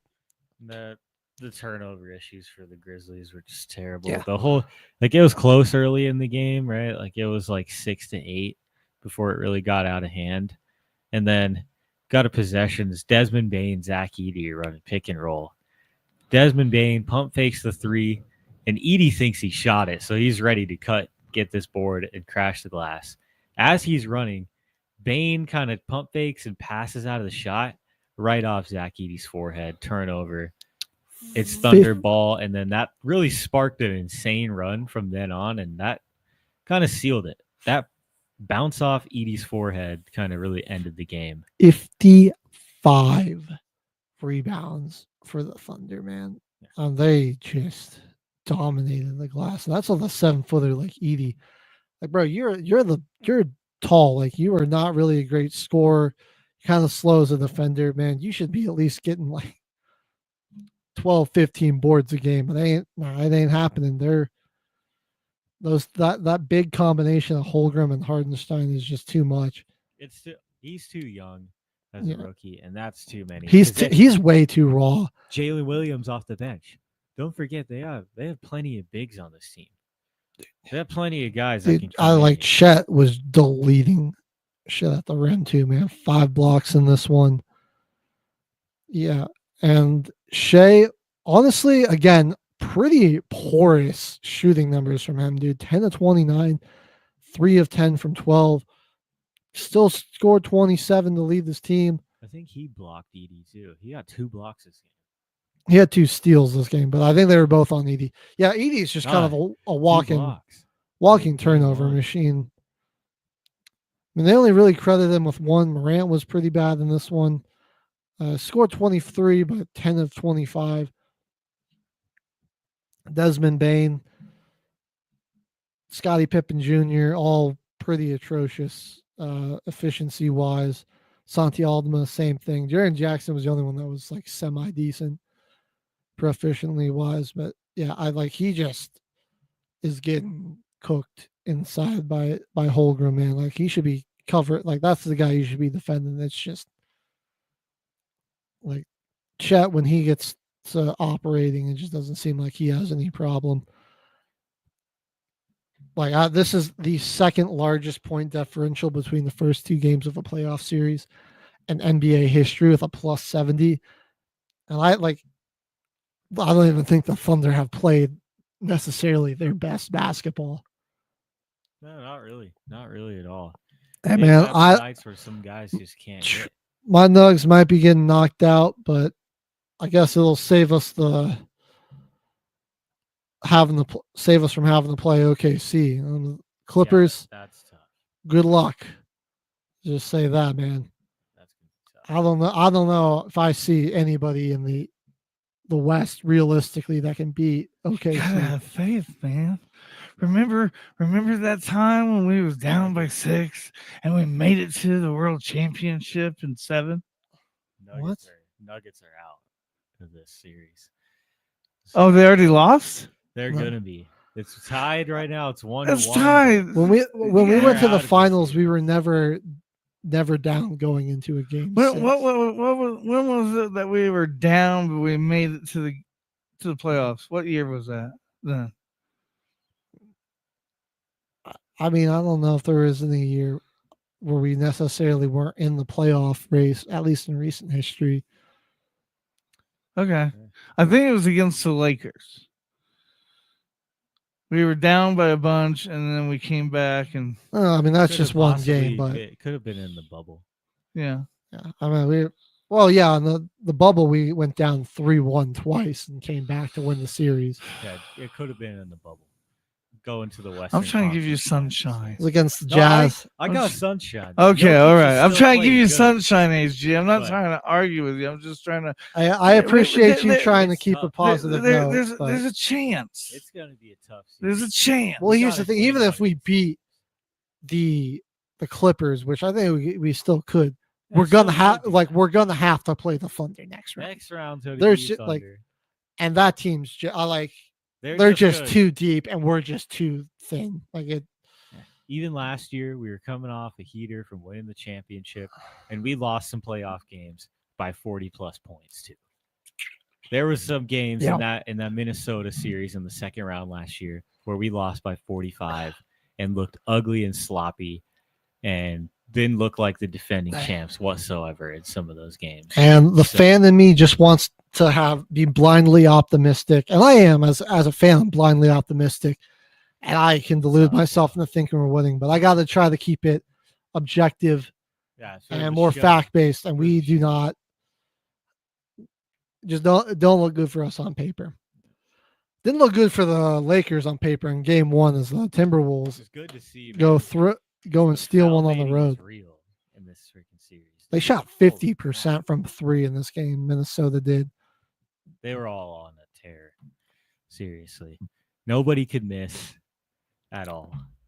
Luka got absolutely no help, not even from LeBron in this one, bro. LeBron wasn't even that good in this game here. 8 for 18. He didn't have a very good offensive performance. Yeah, I mean, Minnesota just did everything better. They were playmaking way better, controlling the boards way better. They shot better from the field, from 3, from the line. Not from the line, actually, but about the same. They were really clicking in this one. They had a 27-point lead at one point. They did rack up 21 fouls. That was about the only negative thing you could really point to there. But they just played a really complete game. Lakers, like I said, it's just besides Luka, who dropped 37 on 5 of 10 from 3, 12 of 22 from the field. Rest of the team ain't looking too good. LeBron got some stuff. Had some good numbers defensively: 3 blocks, 2 steals, only 19 points from him. Dude, Jackson Hayes, I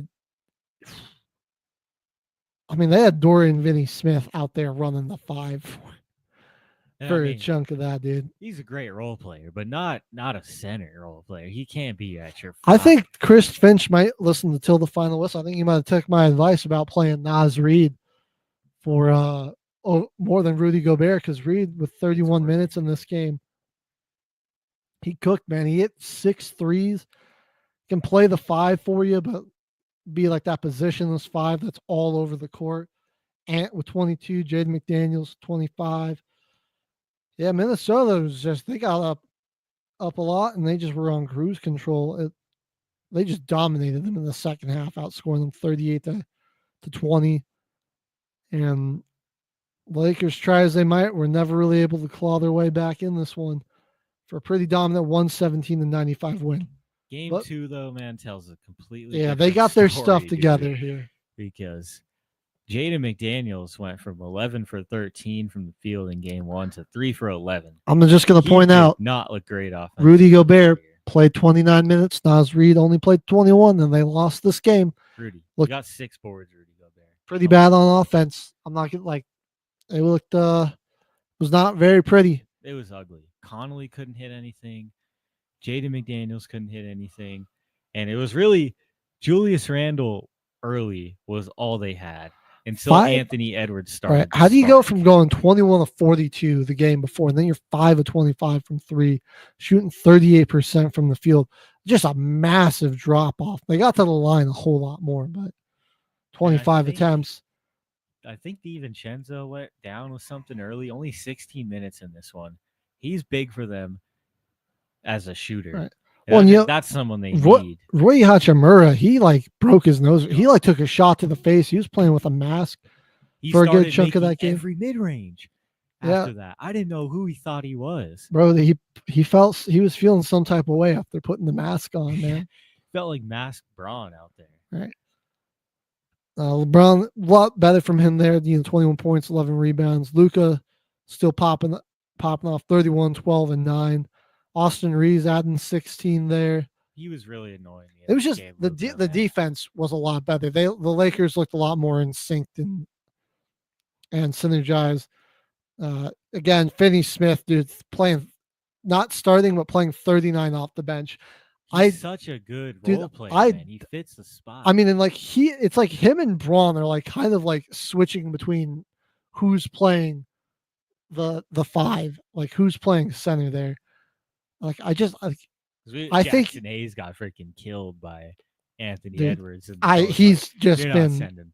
You might as well put LeBron down there. He's just been terrible in this matchup so far. I really think he only got 9 minutes. Even with Finney-Smith out there, I think Naz Reid playing more minutes is gonna that's key. Yeah, that's key. It's gonna just be a big mismatch that I don't think the Lakers are gonna be able. They're not ready for it to defend.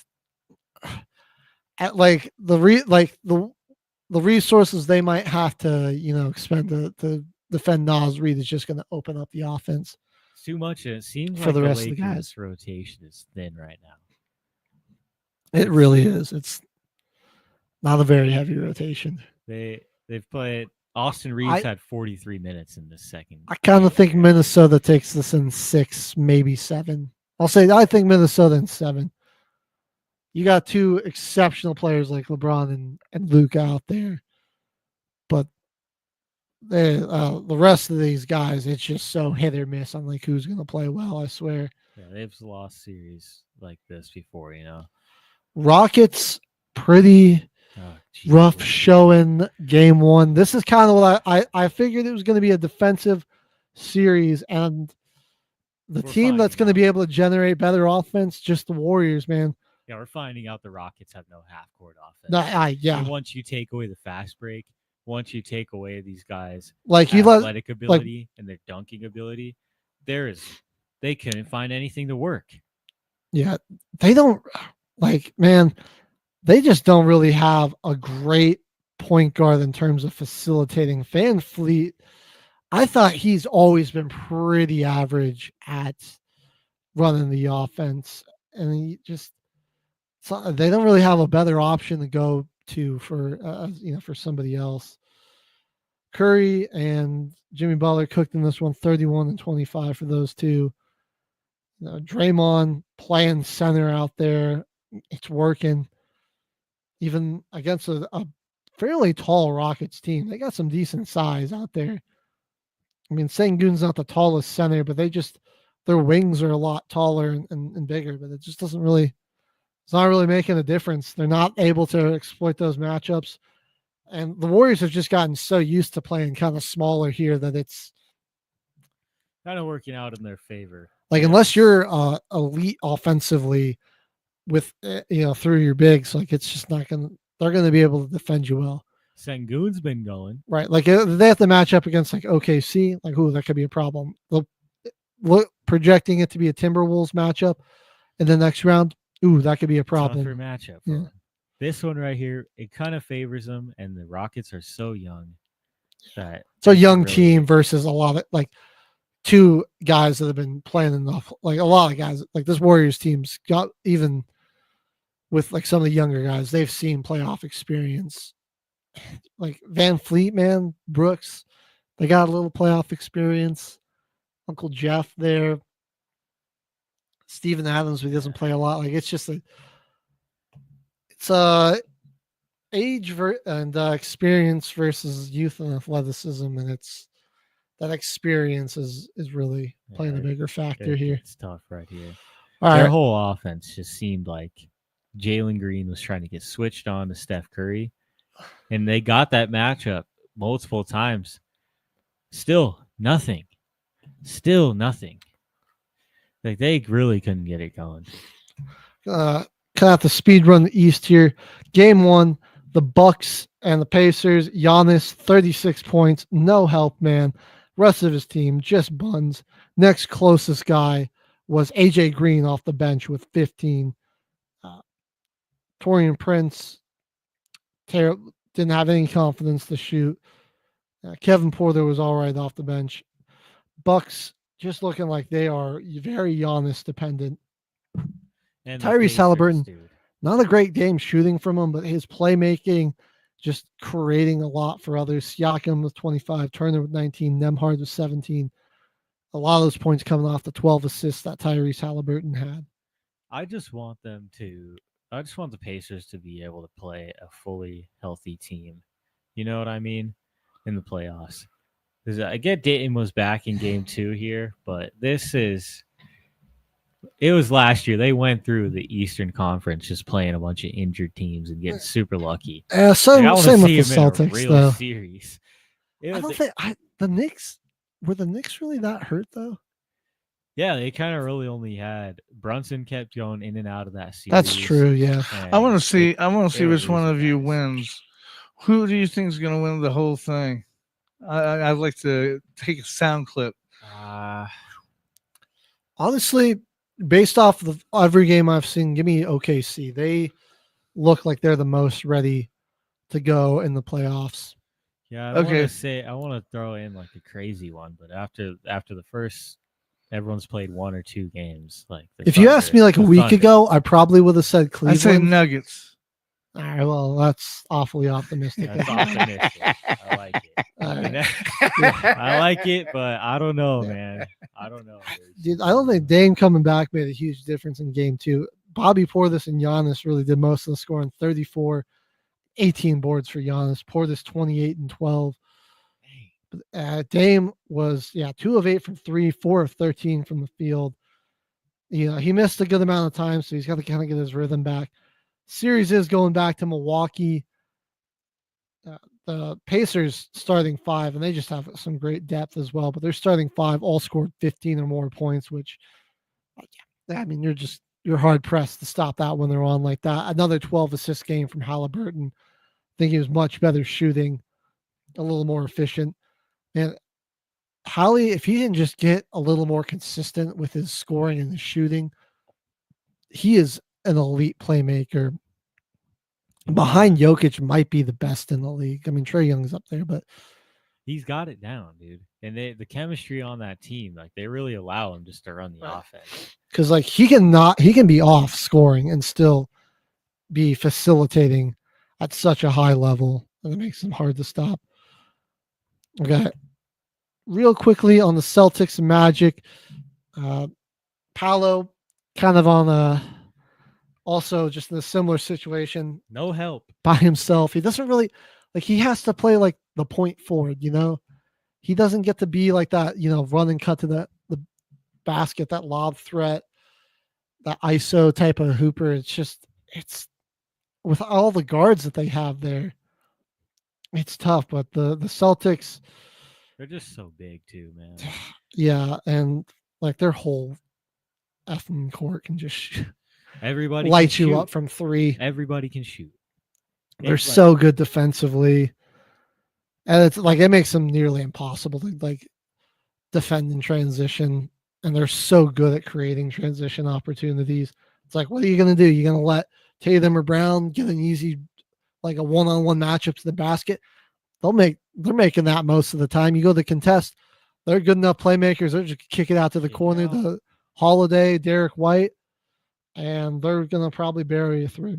Yeah, Paolo, my beautiful prince, 36 and 11. It was all on him. Franz had a decent game, man, but he was 10 and 24. Neither of them were super. It was just like Franz and Paolo had to just jack up shots. The only two guys to score over 10. Next closest dude, Jonathan Isaac, was 7. Like 7 points. Yeah, beating the Celtics that way. No. Tatum wasn't even really that good. He was 8 of 22. Did have a double-double, 17 and 14. Derek White, it's like, oh, Tatum's not doing well. All right, I'll just score 30. Gets 16 from Jaylen Brown. 6th man of the year, Peyton Pritchard, adding 19. Well deserved, honestly.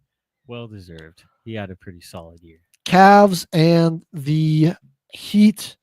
Honestly, the Heat played the Cavs pretty tough in this one. Yeah, they played. Ended up being a 21-point loss, but for a lot, like Cleveland, it's tough for them to pull away there for a while, and the Heat hung in it for a while. They're very well coached. They have a lot of effort on defense.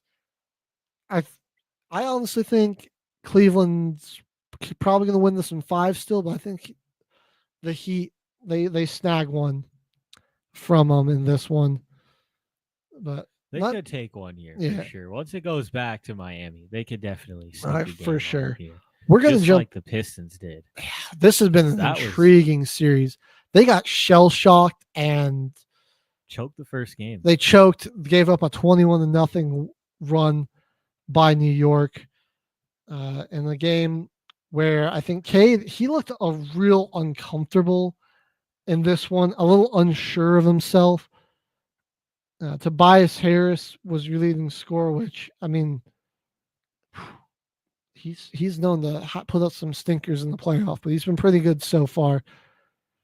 He's looking really good in that mid-range. He was super efficient from 3. But yeah, Cade, a little unsure of himself, I think. And it just, that kind of affected them. Brunson, 34 points, but on pretty terrible efficiency, man. He's just like running to the hoop and throwing up. Yeah, just kind of just throwing up shots. Getting some value at the line. Cats looked really good. I mean, he's just abusing. They're switching him onto a smaller defender, and he's just abusing them in the mid-range. But this second game, I think Cade felt a lot more comfortable. He seemed a lot more sure of himself. Oh, yeah. And 11 for 21. Took 42 minutes here. Yeah. 12 free throw attempts. 12 boards, too. Yeah, Right. He was really just all over the court here. He gets pretty good matchups here with his size, too, against this New York team. Like, you don't want to see Jalen Brunson guarding him ever, or that is a complete mismatch. And again, Brunson, 37 points on really bad efficiency. Like, Beasley seems to just have him. Beasley, Schroeder, they just seem to have him like really uncomfortable. And even Cade when he's guarding him, man. Like they're just making Brunson seem pretty uncomfortable. No Isaiah Stewart in this one, dealing with some knee inflammation, but Jalen Durham, man, him and that pick and roll action with Cade, very lethal. And I think just generally a bigger team. The Pistons are bigger, a little more physical. I kind of think they could take this in 6, man. They really could. They could come out of here with a win. Multiple guys with 12 or more boards in this one, 33 out of Cade. And they just match up really well with them defensively, This is going to be a fun series. I'm looking forward to seeing the final 2 games. Or obviously not the final 2 games. The final games of the series. HG, why don't you wrap us up for this week? All right, Through our final series. We have reached the final whistle here. I'm HG with my co-host Caveman to my right. We got H-Train on the sound. Thank you again for listening to another episode of Till the Final Whistle on Military Broadcast Radio. We'll see you next week. Ladies and gentlemen, thank you for tuning in to Military Broadcast Radio. As we wrap up today's show, we want to remind you that the podcast of today's episode will be available right after we go off the air. So if you missed any part of the show or want to listen again, be sure to check it out. And remember, we're here to support and honor our veterans. Your stories and experiences matter, and we are committed to giving you a platform to share them. That's right. We're here to give our veterans a voice. So don't forget to catch the podcast and stay connected with us. Giving our veterans a voice.